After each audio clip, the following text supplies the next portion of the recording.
Well, you are listening to the Preloved Chica Time Capsule Show. That was strong London grammar. I love that song.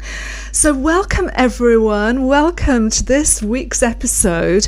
And we're broadcasting live from our home studio. And my guest today is quite unbelievable in actual fact, because I've got a guest from way across the pond over there in Washington, D.C., I want to say. Is that right, Jose?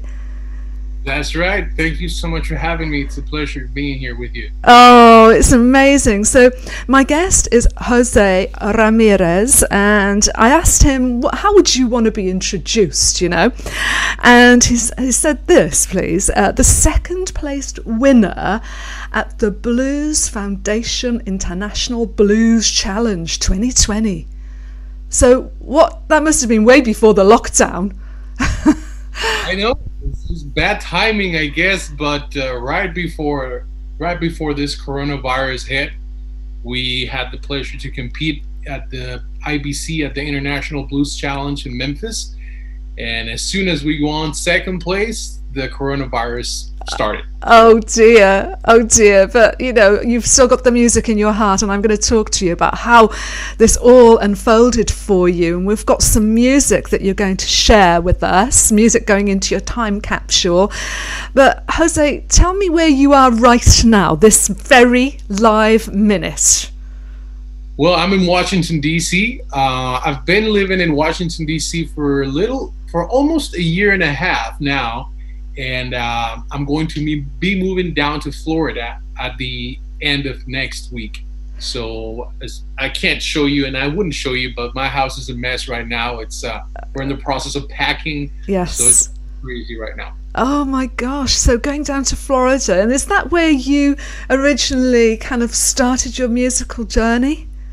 Yeah, that's funny you say that, because about 3 years ago, my first visit to the United States was down in Florida, in Tampa, Florida, because I have family there. So that's where I moved initially from Costa Rica to the States, was Florida 3 years ago.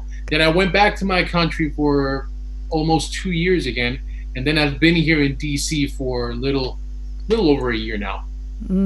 Wow. So I'd like to ask you about how you got into playing the blues. So take us back to those early memories. There you are, Jose, growing up in Costa Rica. What part? The capital? Is it San Jose? Where were you from? Right. Okay. Yeah, I am from the capital. I'm from San Jose. I was born and raised there. As you can imagine, blues music is really not popular in Latin America or in Central America.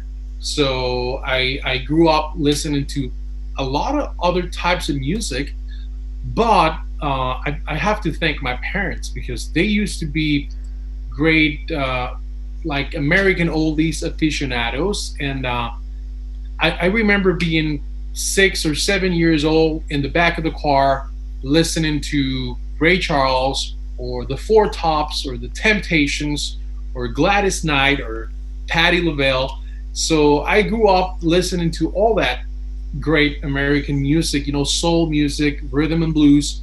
And when I was old enough to pick up an acoustic guitar, my dad told me, you know what, if you're really serious about playing that guitar, you have to learn the blues, because the blues is really the roots of all the other genres out there. So he wouldn't let me play my guitar. My grandfather, his dad, gave me an old reconditioned acoustic guitar for a Christmas one time. And this is a true story here. Yeah. And my dad wouldn't let me play it, because he said, you are not going to play that guitar until you listen to a lot of blues music first. So he had me listening to records, like B.B. King music and John Lee Hooker and Eric Clapton. And I guess I listened to just a bunch of music when I was a kid. And I started really playing that acoustic guitar when I was around 11 or 12 years old. Wow. It all started. Wow. And so, you sort of came to America, to Florida. Did you have a band at that stage, or was it just you and your guitar? Well, I moved just myself from Costa Rica to Florida 3 years ago. It was just me. It's kind of a crazy story because after struggling for many years to try and play the blues in Costa Rica, it was really difficult. There was no audience that would appreciate it. There was no blues clubs, no blues festivals, no blues society, no nothing. So after over 10 years of trying to develop the blues in my country, I decided to take a leap of faith and I moved to Florida because I had family there. My godmother lives in Florida, so I moved in with her. And I remember it was a rough decision because I'm an only child and my parents were a little concerned about it. But they said, you know what, we support you, we love you, but we cannot financially support you, so you're gonna have to, figure it out. So I remember I sold everything I owned 3 years ago. Really? And I moved to Florida with just a suitcase with clothes and a guitar in my back, and that was it. That's a blues journey, that is, isn't it? Oh, You were doing it the real authentic way there. Oh, I want to talk some more, but I think we need to play your first piece of music. The one that I've got lined up is One Woman Man, and that's your song. So tell us about it, and then we'll play it. Well, this song, I wrote this song many years ago, and it's just a blues. It's just a blues story behind it. If you listen to the lyrics, you'll pay attention to it, and you'll figure out it's very bluesy. The lyrics have to do with a man that plays in different clubs every night or every week, and he's not really committed to a serious relationship, because of his lifestyle. So I wrote this song growing up. Actually, I was a teenager, I think, when I wrote this song. The lyrics. I recorded it in the UK, actually, and we'll talk about that later. Yes. And it's also going to be on my new record, but. Okay. So is it sad? Is it going to be sad? Is it going to be sad, this one? No, not a sad song. It's more of I consider it to be more of a sexy kind of song. Okay, let's go for One Woman Man then. Here we go. That, Jose Ramirez, was your One Woman Man, and we have got some listeners watching us live on Facebook. Shout out to Odette. I know she loves your music. And Johnny Ramirez is watching as well. And who else? Shout out as well to Elsa. And and a few others there, Lynn Richards and Jane Kemp. Anyway, Jose, tell me, now you actually went for this blues challenge at the beginning of the year. What was it like? What was involved with that? Well, that's quite a story. The blues in the world is organized by a foundation here in the United States called the Blues Foundation. And they've been organizing this festival, the International Blues Challenge, or IBC. They've been doing that for many years. They're in charge of the Bluesic Music Awards as well, every year for over 30 years now. And they are really like the foundation that takes care of this type of music in the States and all over the world. So in the United States, what they do is once a year, every state picks up one band that's going to represent each state in this competition. And this competition is held every January in Memphis on Beale Street. So it's a band from every state in the United States. So that's a little over 50 bands, and a band from every country as well. Even I think you guys have a band that participated in this competition and came all the way from England to compete in Memphis. I know there were bands from the Netherlands, there were bands from Russia, from India, from Japan, from South America, Colombia, Brazil, Argentina, and many other, Australia as well, and many other countries and continents. So once a year, over 250 bands gather on Beale Street in Memphis, where all the blues clubs are, and there are 2 nights of quarterfinals. There's one night of semifinals, and from 250 bands, the finals are only 8 bands. And the finals are held at the beautiful Orpheum Theater, downtown Memphis. And those 8 bands get a chance to perform that night for the judges and big names in the industry. And this just happened this past January, and we came second place. So, what a coup that must have been. So you represented your state, and was that the state of Washington? It was D.C., yeah. Washington, D.C. So you were picked out of all the blues bands in Washington, D.C. to represent your state and to go to Memphis. Wow. Yeah, that was pretty exciting. You know, every state, I don't know how it works there, but every state here has a blues society. So the blues society is in charge of picking the band. So we competed first in D.C. in a regional competition, and we won that competition, and we went to Memphis and competed there against all those bands, and we were really humbled and honored to play the finals and come in second place. You know. Wow! Did you just have one song that you could play, or did you have a set? Yeah, that's a good question. For the IBC in Memphis, we were only supposed to play 20-minute sets. So it was 20 minutes for the quarterfinals. Then if you advance to the semifinals, you play 25 minutes. And if you advance to the finals, I think you went down to 15 or something like that. But we rehearsed that set list for a long time so that we were prepared for it, you know. Oh gosh. Well, let's go on to your second piece of music, and then you can tell us more about this challenge, because it's so interesting imagining that you were so successful. I know you didn't win, but like coming second is so good. Wow. Anyway, so what's the second piece of music? The one that I've got lined up is the 3 years. So tell me about that one. Well, 3 years is another original song that I wrote about 5 or 6 years ago. I had a girlfriend in Costa Rica when I was still down there, and we were together for a long time. And at the end of the relationship, she left, and she went on to be with someone else, and that really hurt me a lot. You know, it was that kind of the one that got away kind of thing. And she was with someone else for 3 long years.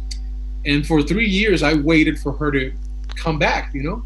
I was crazy back then, I guess.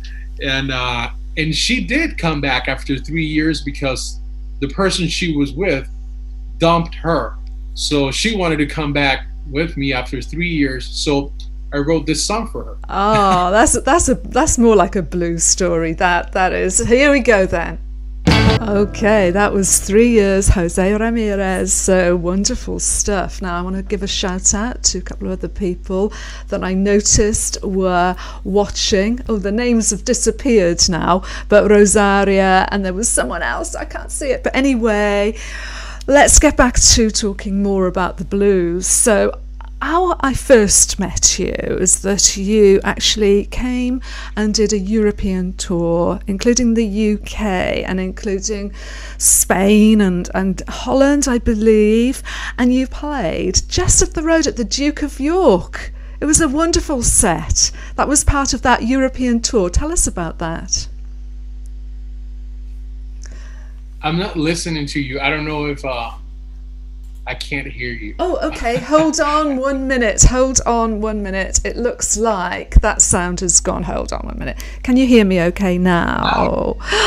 Great. So what I was saying, we first met when you were doing your European tour.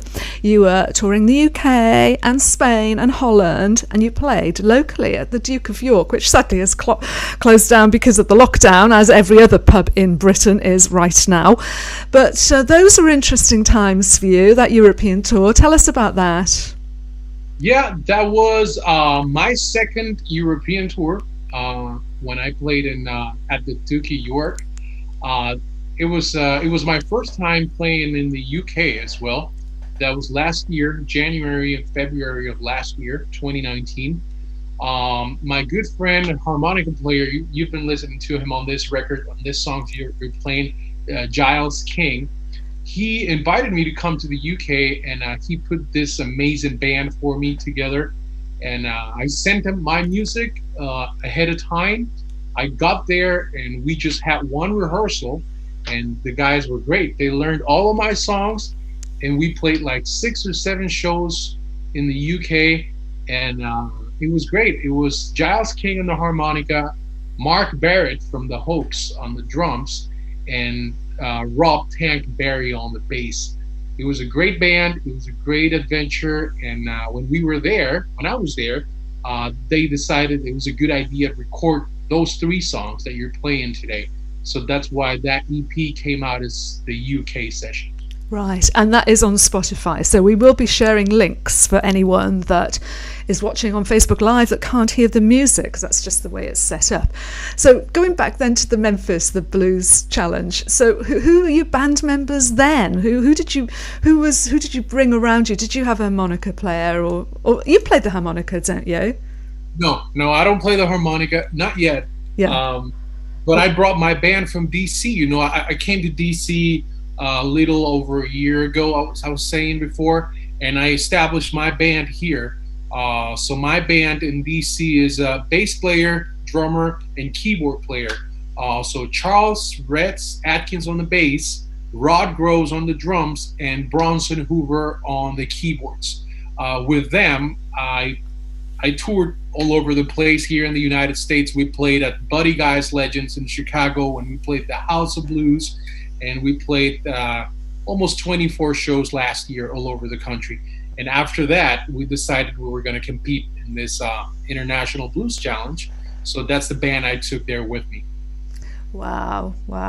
So what's going to happen when you go down to Florida, though? Will you have to start again and build another band? How does that work? Yeah. These guys are more than just band members. They're family to me here in DC. So if tours still happen this year or early next year, my band from DC will be the band that I use for touring in the States or in Europe. And I will have another band locally in Florida so that I can play more shows in that area in the South as well. So I already have some friends in Florida as well, because as I said before, that's where I used to live before. So I have a lot of friends there, a lot of fans and connections, and I'm already working on having a band down there waiting for me. Great. Now, let's see, your third piece of music, Gasoline and Matches. Tell the story behind that song that you've written.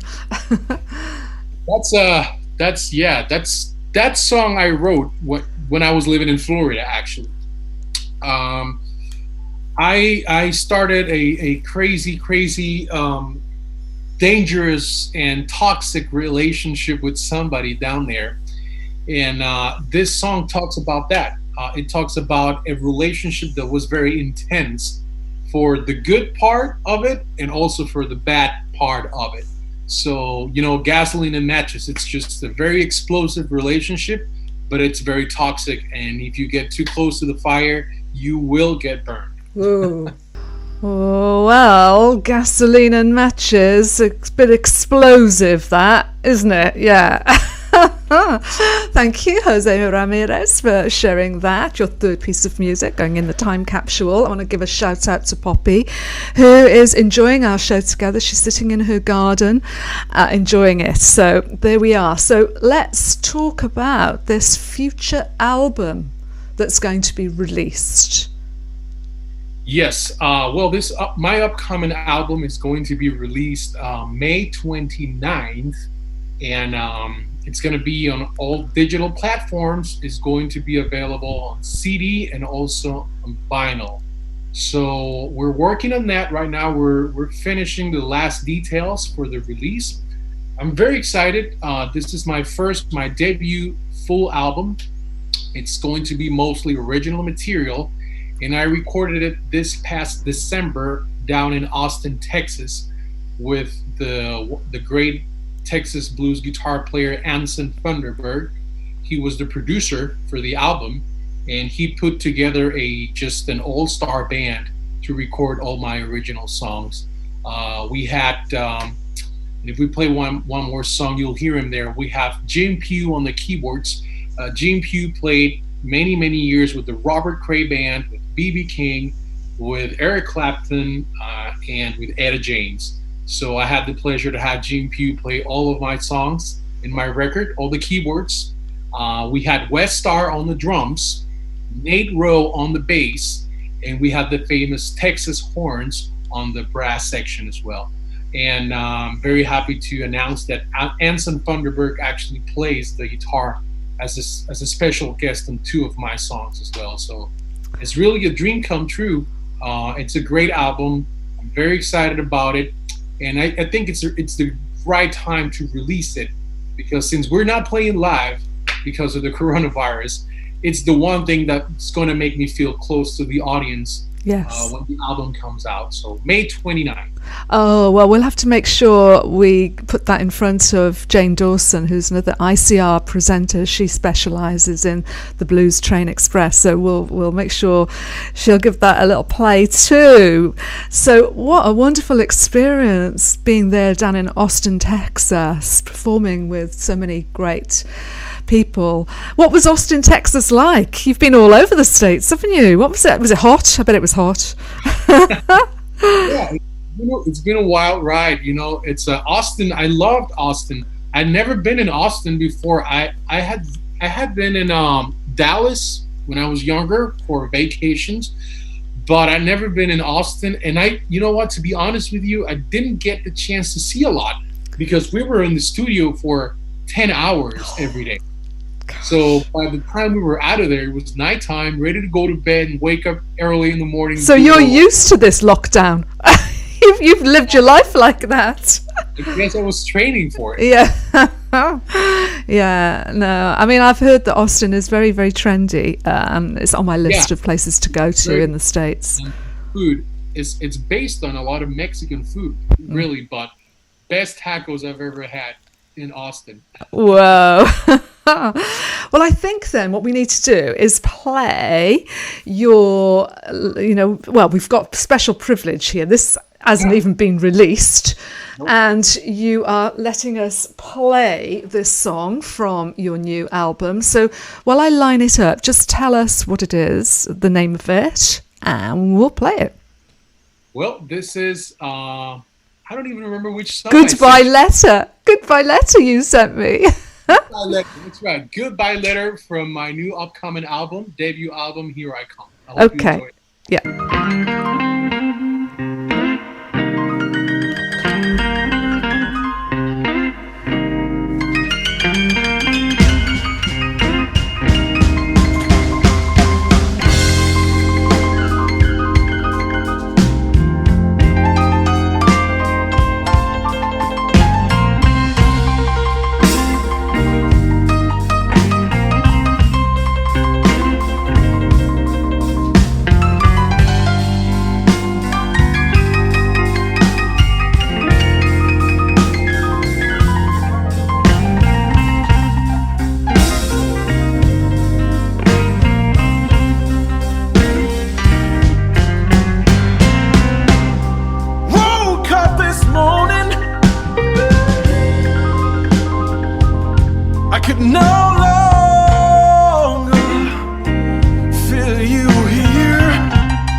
like good kind of treatment. No longer belongs to you.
Find me another lover,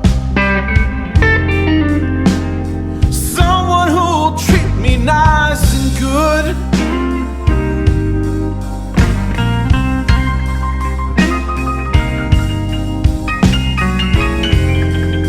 Gonna find me another, someone who'll treat me nice and good.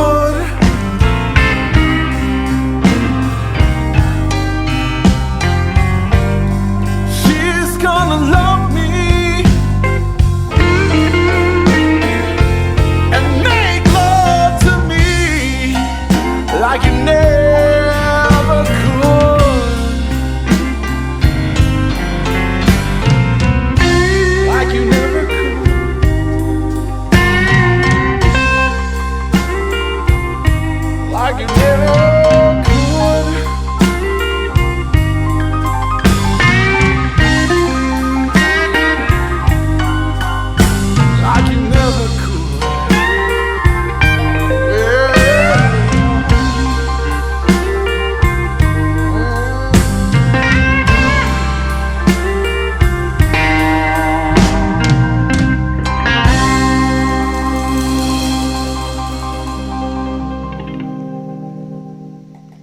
That was Goodbye Letter, Jose Ramirez. Beautiful, beautiful. And that is going to be released at the end of May on your brand new album.